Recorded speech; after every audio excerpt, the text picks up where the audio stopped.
Hey everyone! So you've probably seen a ton of videos about the latest and greatest phones, but I wanted to take a step back and look at a device that I think is on a lot of people's minds even in 2025. This is the iPhone 13 Pro.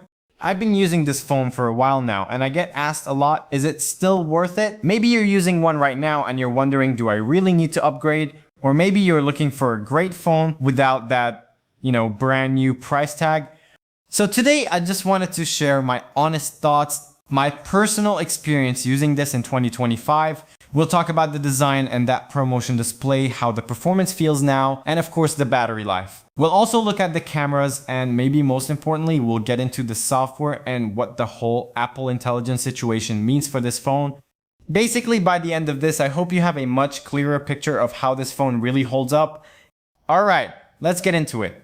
So first things first, let's just talk about the phone itself. The design. When you pick it up, it still feels really premium. It's got these polished stainless steel sides and the matte glass back. I've always liked the weight of it. It just feels solid, Compared to the newer iPhones, like the 16 Pro with its titanium, this one is a little bit heavier. It's not a huge difference, but you can feel it. Honestly, whether that's a pro or a con is really a personal preference. Some people like that heft. The main thing that, kind of dates it is the notch up here. The newer ones have the dynamic island, which is cool and all, but in my day-to-day see, I don't really notice the notch anymore. Like after the first few days, my brain just tuned it out. It's really not a big deal. But okay, what is still a big deal in a good way is this display. It's a Super Retina XDR display and it has ProMotion. And honestly, this is one of the key reasons the phone still feels so current. Having that 120Hz adaptive refresh rate makes scrolling, swiping, just everything feel incredibly smooth. When I go back to a 60Hz screen, I immediately feel the difference. It's just one of those things that's hard to give up once you're used to it. So yeah. For design and display, it absolutely holds up. It definitely still feels like a proper premium flagship. Okay, so that leads me perfectly into what's driving that smooth display, and that's the performance. This phone has the A15 Bionic chip. Now in 2025, we're talking about the A18 or A19 chip in the upcoming iPhone 17. So on paper, the A15 sounds. But here's the thing, it's really not. In my day-to-day use, see when I'm just hopping between apps, replying to emails, scrolling through social media, maybe editing a quick video, this phone is still incredibly fast. There's no stutter, no major lag. It just works. I've been playing some pretty demanding games on it too, and it handles them really, really well. I think Apple kind of overbuilt their chips for a while, and the A15 is a perfect example of that. It had a 5-core GPU, which was an upgrade for the Pro model back then, and I think that's a big part of why it still feels so capable today for like 95% of people. This chip is probably still more powerful than what you actually need. So if you're worried that it's going to feel slow or sluggish in 2025, it's definitely not. It's genuinely a non-issue.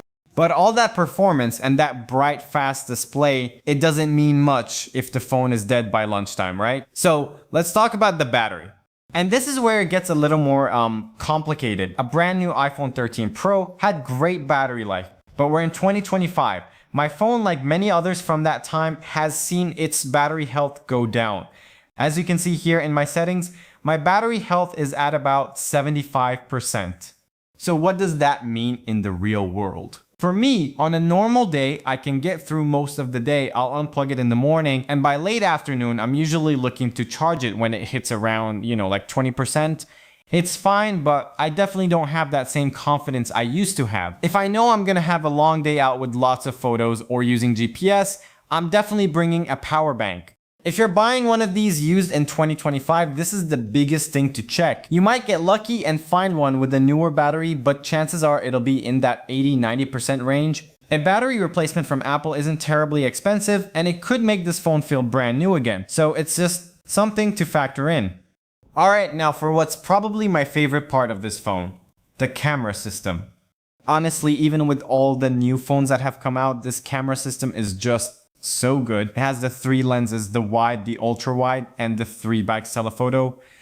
And you know what's interesting is that this basic setup with the 3x telephoto is what Apple actually stuck with for the iPhone 14 Pro and even the regular iPhone 15 Pro. So that tells you how capable this hardware still is. But yeah, the new 16 Pro has that 5x optical zoom, which is a nice jump, but for most shots, the gap is not that far. In good lighting, the photos this thing takes are frankly often hard to tell apart from the newest iPhones. The colors are great, the detail is there, it's a very reliable camera. You've also got features like photographic styles and cinematic mode for that blurry background effect in videos, which, are still really fun to use. Now, where do you see the difference? It's mostly in the extremes. The newer iPhone 16 Pro, for example, is noticeably better in very low light, and its 5x telephoto lens gives you more reach than the 3x you get here. Also, the main sensor is a bigger 48 megapixels on the newer phones, so you can get more detail if you really need it. But here's the bottom line for me. For the photos I take every day of my family, my food, just life, the iPhone 13 Pro is more than enough. It's an amazing point-and-shoot camera that just happens to be a phone. Okay, this is probably the most important section for anyone thinking about this phone in 2025. Software updates. And the good news is, Apple is great with long-term support. In fact, just to really test it out, my iPhone 13 Pro is now running the iOS 26 beta, and you know what? It's running very well. To me, that's just amazing. It shows how powerful the A15 chip still is, that it can handle brand new unoptimized beta software pretty well. So you're getting all the latest standard features, the lock screen customizations, app updates, and of course security patches. But this is where we need to talk about Apple Intelligence. The iPhone 13 Pro, because it has the A15 chip, does not get the new AI features. None of them. That means the advanced writing tools, the image creation, the new smarter Siri, all of that is reserved for the iPhone 15 Pro and newer. And that right there is the biggest reason to consider upgrading. If those AI features are a huge deal to you and you see yourself using them a lot, then honestly, this might not be the phone for you. But if you're like me and maybe you're not fully sold on the AI stuff yet, or you just don't think you'd use it, then it's not a loss. The phone still works perfectly fine without it. It's just you're missing out on that next chapter of iOS. So to wrap this all up, should you use or buy an iPhone 13 Pro in 2025? Well, it really depends on who you are. If you're using one right now and your battery is still holding up, honestly, I don't see a massive reason to upgrade unless you are really excited about Apple Intelligence or you desperately want USB-C. This phone is still fantastic. If you're looking to buy one on the used market, I think it's one of the best value propositions out there. For around, $300, $500, you are getting a phone with a premium design, a gorgeous 120Hz display, performance that still flies, and a top-tier camera system. That is a really great deal. Just be mindful of that battery health. The iPhone 13 Pro, for me, hit this sweet spot of modern features and performance that has just aged incredibly well. It's kind of a modern classic. So those are just my thoughts. I'd love to hear from you, especially if you're still using a 13 Pro in 2025. What's your experience been like? Let me know down in the comments. Thank you so much for watching. If you found this helpful, a like would be really appreciated. Take care, and I'll see you in the next one.